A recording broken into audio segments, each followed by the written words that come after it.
근래에 우리가 많이 듣게 된 말이 있습니다. 갑질이라고 하는 어감에서부터 별로 좋지 않은 그런 말이 있는데, 원래부터 있던 말이 아니다 보니까 사전에도 있는 말이 아닙니다.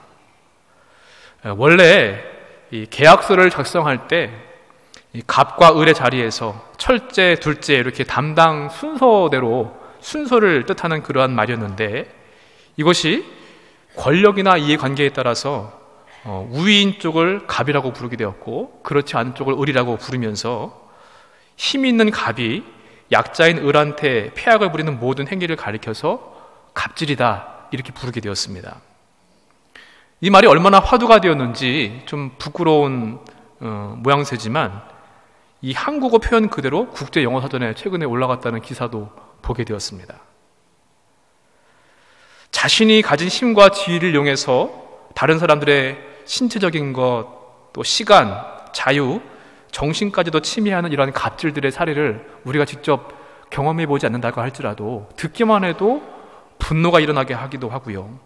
또 어떻게 저럴 수 있을까 하는 마음이 들게 되는데, 어떤 신문을 보니까 한 신문기자가 기사한 내용을 보니까요, 직장인들의 80%가 나는 을이다 라고 생각을 한다고 답을 했다고 합니다. 이런 안타까운 현실인데, 그래도 이런 부조리가 많이 알려지면서부터 을의 반란이라고 하는 말도 있지만, 과연 이 갑의 횡포가 사라질 수 있을까 걱정스러운 것은, 이 세상에는 결코 돈과 명예 등을 극복할 힘이 없기 때문입니다. 갑질하는 세상 가운데 살고 있는 우리들이 예수님을 믿는 이 땅의 모든 교회와 성도들은 과연 이들과 다른 모습으로 살고 있는가 한번 생각해 봐야 할 부분인데요. 주님의 가르치심과 그분의 삶의 모범을 생각한다라고 할지라도, 아니 믿음의 차원을 떠나서 우리 인간의 보편 가치와 상식적으로 생각했을 때도 되어서는 안 되는 그러한 일인데요. 몇 년 전에 한국 갤럽에서 한국 종교 실태를 조사한 적이 있습니다. 1984년부터 2014년까지 30년 동안의 통계인데요.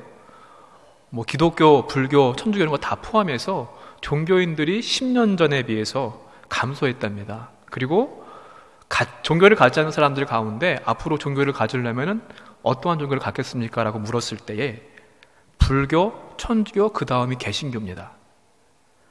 눈에 띄는 부분은요, 종교인들 가운데 가장 열심으로 신앙생활, 종교생활 하는 사람들, 이 사람들이 개신교인들인데, 그런데 가장 비호감인 사람들이 되고 있다는 통계 조사였습니다. 여기엔 두 가지 이유를 생각해 볼 수 있습니다. 하나는 우리가 믿고 있는 진리, 신앙에서 가르치는 내용, 이게 잘못되었든지, 아니면 신앙생활을 하는 사람들이 배우고 믿은 대로 행하지 않고 있든지 둘 중에 하나입니다. 그런데 우리가 믿고 섬기는 예수님은 분명 잘못된 분이 아니시기 때문에 결론은 그리스도인들이 믿는 대로 믿음대로 살지 않기 때문이라고 하는 결론에 도달하게 됩니다. 예수님은 좋은데 교회는 싫고 교인들이 싫다는 겁니다. 그래서 예수 믿지만 교회는 안 나가겠다. 그래서 가난한 교인들이 많아지는 이유도 같은 이유로 볼 수 있습니다. 사실 세상적으로 봤을 때 우리가 믿는 예수님은요, 갑 중에서도 슈퍼 갑이신 분이십니다. 하나님의 아들이시고 성자 하나님이십니다. 사람들은 조금만 힘이 있으면 오만해져서 갑질하려고 하지만 예수님은 슈퍼 갑이심에도 불구하고 오히려 자기를 비워서 종의 모습을 취하시고 사람과 같이 되셨고, 죄인들을 위해서 기꺼이 가장 낮은 을의 위치가 되어서 십자가에 죽기까지 하셨습니다. 섬기는 종으로 스스로 불편한 삶을 사신 분, 그분이 바로 우리 예수님이십니다. 교회가 교회되어지는 것은, 성도가 성도되어지는 것은 바로 이 예수님의 삶의 모범과 가르침을 따라 사는 데 있다고 믿습니다. 나보다 우리 공동체를 더 낮게 여기고 그들을 위해서 이기심과 잠깐의 편리를 접어두고 스스로 불편함을 자초하고 섬기면서 기쁨으로 감당하는 것, 그것이 바로 경건이고 성도의 능력이며 은혜를 받은 자의 마땅한 삶의 모습이라 그렇게 믿습니다. 로마서의 말씀은요, 크게 두 부분으로 나눌 수 있습니다. 1장부터 11장까지의 말씀은 구원의 원리, 교리에 대한 부분입니다. 이신득의 이렇게 말하죠. 이신칭의, 믿음으로 말미암아 의롭다함을 얻었다. 우리 인간은 원래 죄로 인해서 절망 가운데 있는 존재지만 예수님을 믿음으로 말미암아 이 죄의 문제가 해결되어서 의로운 자로서의 자격이 주어졌다고 하는 그러한 뜻입니다. 그리고 12장부터 16장까지의 말씀은 그러한 의롭다함을 받은 사람들은 어떻게 살아야 되는가 하는 삶의 실천적인 부분들을 기록해 놓았습니다. 믿음이 있다고 한다면은 자라나야만 합니다. 믿음이 뿌리라고 한다면은 그 뿌리가 통하여서 줄기가 자라고 잎이 나고 꽃이 피고 열매를 맺는 것, 그래야만이 그 식물은 살아있는 식물입니다. 그런데 믿음은 있는데 믿음대로 행하는 모습이 없어서 줄기와 꽃과 열매가 없다고 한다면 그 믿음은 죽은 믿음인 것입니다. 특별히 오늘 로마서 12장의 말씀은요, 그 믿음대로 실천하는 사람 가운데 교회 내에서 성도 안에 삶의 모습은 어떠해야 되고 교회 밖에 불신자들에는 어떠해야 되는지 그것을 믿음대로 사랑을 실천할 것을 말씀하고 있는데, 그러한 모습을 가리켜서 하나님이 기뻐하시는 거룩한 산 제물이라고 하였고요, 우리가 드릴 영적인 예배라고 표현하였습니다. 저와 여러분은 너나 할 것 없이 예수님의 십자가의 그 은혜를 통하여서 갚을 수 없는 사랑과 은혜를 입었습니다. 죄인이지만 의인으로 여겨주시고 하나님의 자녀가 되어서 하늘나라를 상속받는 권세를 얻게 되었습니다. 그래서 받은 은혜에 응답하는 삶을 살아야만 할 것인데, 그 받은 은혜에 응답하는 삶, 한마디로 구원받은 자는 이렇게 삶을 살아야 한다, 그것을 오늘 말씀합니다. 우리 교회 안에서도 교회 밖에서도. 바라기는 오늘 주시는 말씀처럼 우리가 하나님께 받은 은혜에 적극적으로 응답하시는 삶을 살아가시는 저와 여러분 되시길 주님의 이름으로 간절히 축원을 드립니다. 먼저 받은 은혜에 응답하는 삶은요, 거짓 없는 사랑을 실천하는 것입니다. 9절 상반절의 말씀인데요, 사랑에는 거짓이 없나니 이렇게 말씀했습니다. 하나님과 우리와의 관계, 성도와의 관계에 있어서 따라야 할 생활 지침, 그 기본은 무엇인가? 그것은 사랑입니다. 사랑은 여러 가지로 표현할 수 있습니다. 우리말 사랑은 그냥 남녀 간의 사랑도, 부모와 자녀 간의 사랑도 사랑이지만 헬라어는 이 사랑을 구분하였는데요, 오늘 여기서 말씀하는 그 사랑은 어떠한 사랑인가 하면은 이타적인 사랑, 희생적인 사랑, 하나님께서 독생 성자 예수님을 우리를 위해서 내어주시는 그 사랑을 말씀합니다. 하나님을 알지 못하는 사람들처럼 계산적이고 감정에 이끌리는 사랑이 아니라 하나님께서 우리를 사랑하시는 그 사랑으로 서로 사랑하라는 말씀입니다. 성경 말씀 보게 되면은 이 사랑에 대한 가르침이 너무나 많이 있는 것을 우리가 보게 됩니다. 사랑의 본질이 무엇인지, 특성은 무엇이고 어떻게 실천할 것인지를 누누이 말씀하는 것이 이 사랑에 대한 것입니다. 모세를 통해서 주신 십계명, 그것을 요약하면 뭡니까? 사랑하라는 것입니다. 또 성경 전체를 보게 되면은요, 마음과 뜻과 힘을 다해서, 정성을 다해서 하나님을 사랑하고 그 사랑을 가지고 똑같이 내 이웃을 내 몸과 같이 사랑하라, 이게 율법이고 선지자의 강령이라고 말씀하였습니다. 하나님의 아들 예수님을 보내신 것이 사랑이요, 그분의 십자가의 죽으심과 부활 또한 사랑입니다. 또한 우리 기독교 신앙의 가치라고 할 수 있는 믿음, 소망, 사랑, 그 중에 제일은 사랑이라고 했습니다. 그만큼 그리스도인의 삶에 있어서, 은혜 받은 사람에게 있어서 중요한 것이 사랑이기 때문에 이렇게 사랑을 강조하고 있고요, 하나님이 명령하신 것, 그것은 서로 사랑하라는 말씀입니다. 그런데 오늘 말씀 보니까 사랑에는 거짓이 없다라고 말씀했습니다. 이 거짓이 없다고 하는 표현을 보게 되면요, 헬라어에서 연극 배우를 뜻하는 단어에다가 부정어를 붙였습니다. 그러니까 연극 배우가 아니라는 겁니다. 연기가 아니라는 겁니다. 위선적이지 않고 외식이 없는 것, 그게 거짓이 없는 사랑입니다. 사랑의 출발점도 끝도 한결같아야만 합니다. 처음에는 사랑을 쏟다가 나중에는 그냥 중간에 흐지부지 끊어버리는 것이 아니고, 나한테 유익이 되었다고 하면은 사랑을 쏟고 그렇지 않다고 한다면 사랑을 끊어버리는 이러한 인간 사회에서 통용되는 그러한 사랑을 말씀하는 것이 아닙니다. 가면 쓰지 않고 탈 같은 거 쓰지 않고 연극하지 말고 진실하게 그리고 지속적으로 사랑하라는 것, 그게 바로 은혜 받은 자의 응답받는 삶의 모습인 것입니다.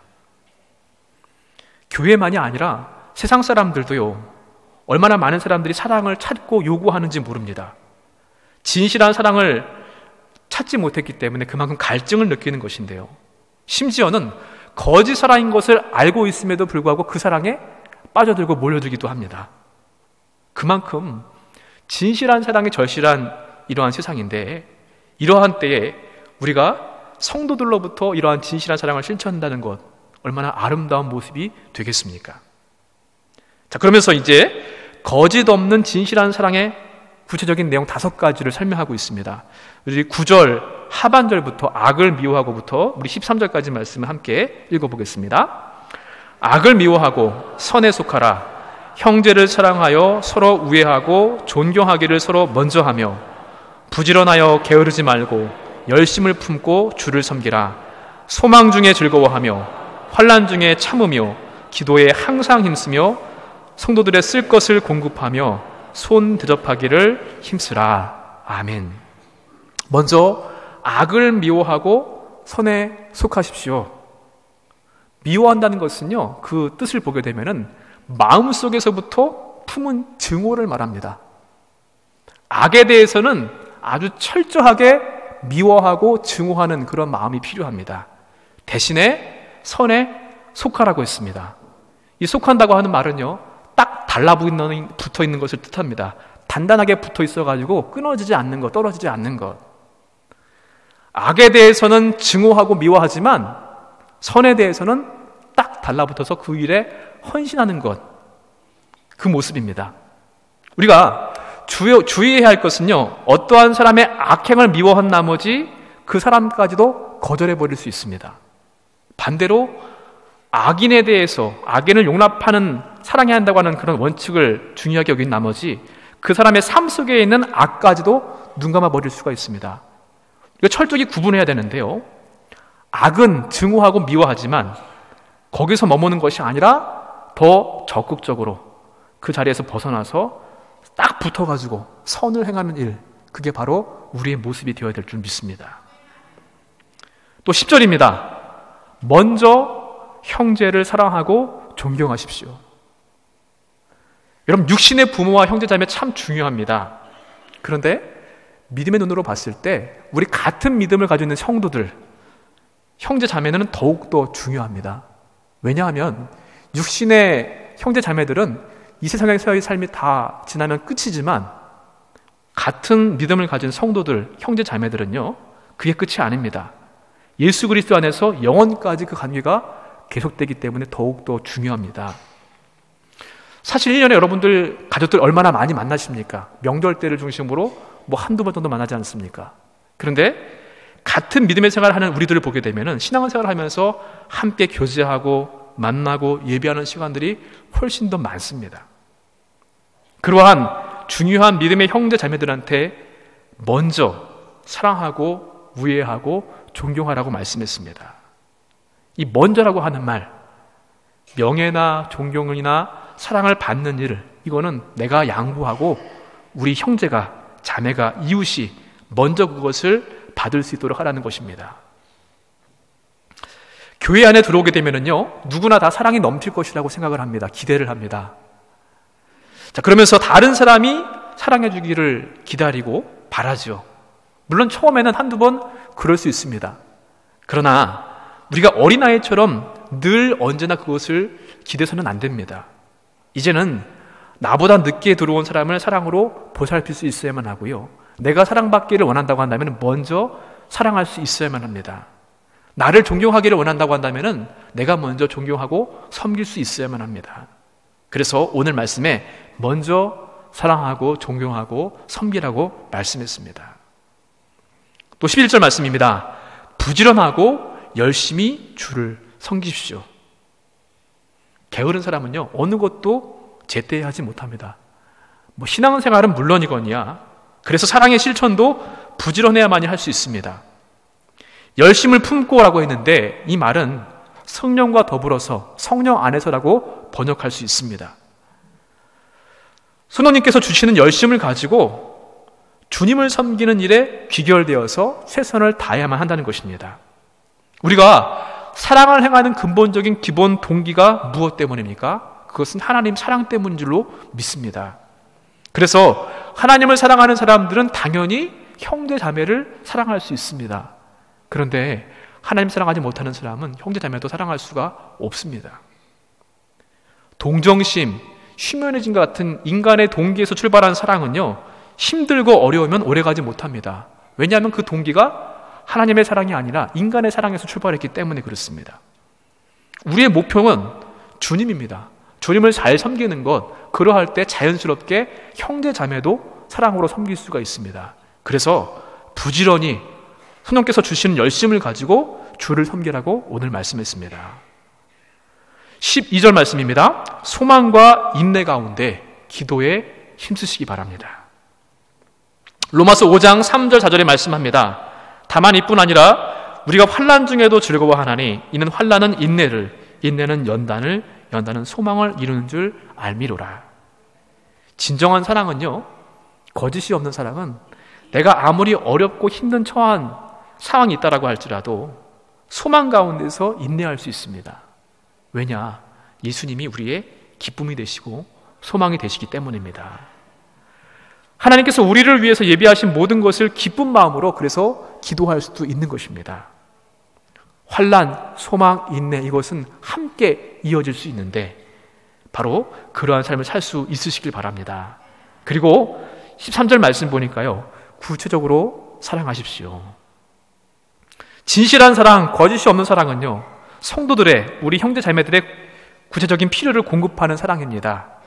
그러면서 손님을 환대하는 예를 들었습니다. 그 당시 그리스 로마 사회에서 이 손님을 환대하는 것은 우정을 촉진하고 또 서로의 관계를 깊게 하는 그러한 차원에서 장려된 그런 덕목이었습니다. 또 유대 전통에서도 손님을 향한 환대는요, 자신들이 이미 애굽에서 종살이를 했던 그러한 신세였었기 때문에 그 어려움에서 구원해 주신 하나님의 은혜를 기억하면서 마땅히 해야 할 믿음의 의무였습니다. 창세기에서 아브라함은 그의 신실한 믿음의 모습은 손님을 환대하는 모습에서 더욱더 도드라지게 돋보이는 것을 볼 수 있는데, 이러한 모습들, 선을 행하고 구체적으로 사랑을 실천하는 이 모습들이 하나님을 알지 못하는 사람들이 교회에 오게 하는 계기가 되었던 것을 우리는 교회의 역사를 통해서도 또한 볼 수 있습니다. 우리 주님께서 나를 위해서 생명까지 주셨기 때문에 우리도 남을 위해 희생하는 것이 마땅합니다. 하나님께서 우리를 통해서 그 사랑을 실천하길 원하시는데 손님만이 아니죠. 우리 모든 주위의 사람들 가운데 그들이 정말 필요한 것이 무엇인가? 관심인가? 사랑인가? 물질인가? 한번 돌이켜보시고 그 구체적인 필요들을 나눌 수 있는 그런 믿음의 사람들이 되시기를 바랍니다. 사람들은요, 가식적인 사랑에 익숙합니다. 친절하게 말하고 다른 사람의 감정을 상하지 않게 배려하려고 힘을 쓰고 또 공경에 처한 사람들을 동정하기도 합니다.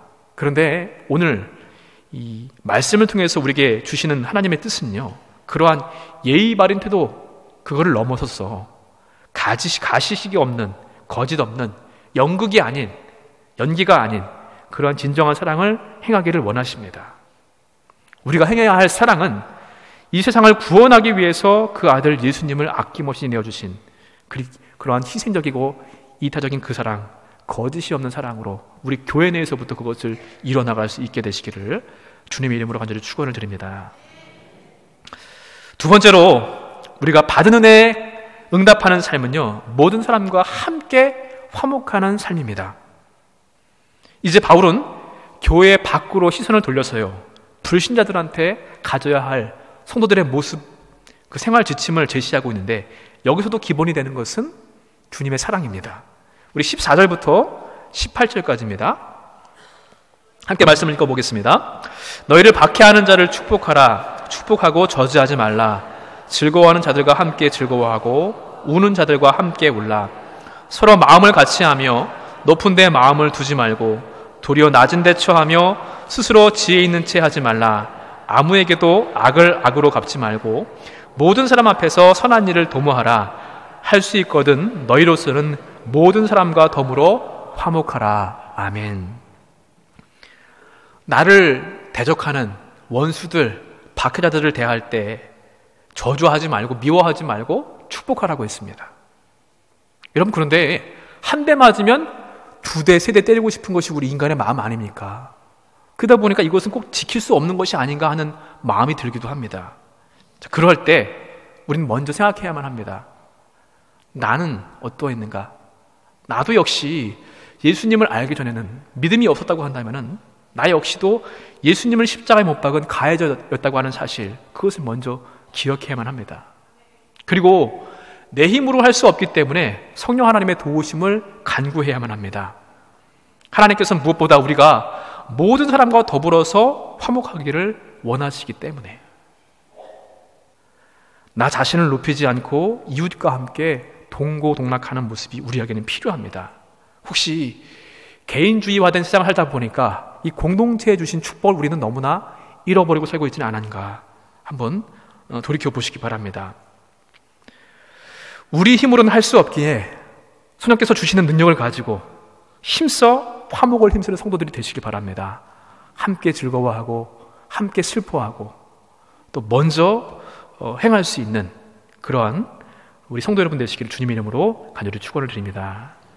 마지막으로 받은 은혜에 응답하는 삶은요, 하나님께 모든 것을 다 맡기는 삶입니다. 19절부터 21절까지 말씀 함께 읽어보겠습니다. 내 사랑하는 자들아, 너희가 친히 원수를 갚지 말고 하나님의 진노하심에 맡기라. 기록되었을 때 원수 갚는 것이 내게 있으니 내가 갚으리라고 주께서 말씀하시니라. 내 원수가 줄이거든 먹이고 목마르거든 마시게 하라. 그리함으로 내가 숯불을 그 머리에 쌓아 놓으리라. 악에게 지지 말고 손으로 악을 이기라. 아멘. 그리스도인들에게 있어서 악인들을 대하는 가장 중요한 지침은 뭡니까? 미워하거나 저주하지 말고 축복하라고 했습니다. 그리고 심판은 하나님께 맡기는 것입니다.